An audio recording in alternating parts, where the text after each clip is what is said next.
ఇంకా అది నేను ఇడ్లీ రవ్వ అనుకొని ఉప్మా రవ్వ కలిపాను. ఇడ్లీ పిండి చాలా బాగా వచ్చిందండి. ఇది చూడండి, ఇడ్లీ పిండి పెడదామని చూస్తున్నా. ఇడ్లీకి ఎలా వస్తుందో చూద్దాము.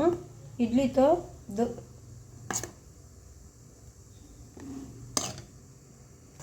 నేను ఇడ్లీ పెడుతున్నాను. ఇడ్లీ ఎలా వస్తుందో చూద్దాము. ఉప్మా రవ్వతో ఇడ్లీ అంతకుముందు ఇలాగే చేసి దాన్ని ఉప్మా రవ్వని దోసకేసాను. ఇప్పుడు కూడా అలాగే చేసేసాను అండి. ఉప్మా రవ్వతో ఇడ్లీ. ఇడ్లీ నేను స్పూన్తోనే తీస్తానండి. ఎప్పుడైనా చూసారా, ఇడ్లీ ఎప్పుడైనా స్పూన్తోనే తీస్తాను.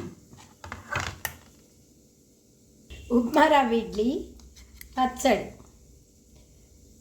పల్లీలు పచ్చడి కనిపిస్తుందా? పచ్చడి కనిపించలేదు కదా. పచ్చడి, ఉప్మా రవ్వ ఇడ్లీ.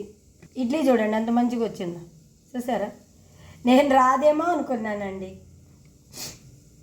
ఉప్మా రవ్వ ఇడ్లీ, క్యారెట్ ఫ్రై. హాయ్ అండి, ఈరోజు క్యారెట్, ఉల్లిగడ్డ, కరివేపాకు, ఎల్లిపాయ ఫ్రై అండి. ఎండుమిర్చి అన్నీ వేసి ఫ్రై. 2 గంటెలు నూనె అండి. ఇప్పుడు ఆవాలు వేద్దాం, ఎండుమిర్చి వేద్దాం. ఇప్పుడు ఎల్లిపాయ వేద్దాం. ఉల్లిపాయలు లాగా కరివేపాకు వేద్దాం. ఉల్లిపాయలు వేద్దాం. ఇప్పుడు క్యారెట్ వేద్దాం.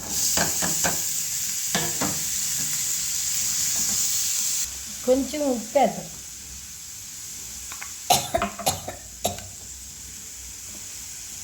కొంచెం పసుపు వేద్దాం. క్యారెట్ ఫ్రై,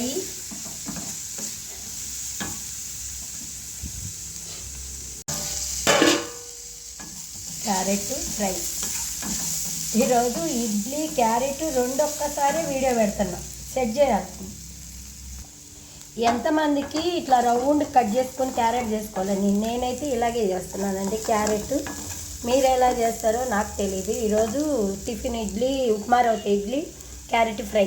నేను మాట్లాడేటప్పుడు, ఎడిటింగ్ చేసేటప్పుడు మాటలు కట్ అయిపోతాయి. దాన్ని సరి చేసుకోలేను. ప్లీజ్, ఈ క్యారెట్ ఇలా చేసేటప్పుడు నేను ఎట్టి పరిస్థితుల్లో కారం వేయనండి. మిరపకాయలతోనే కారం సరిపోద్ది నాకు.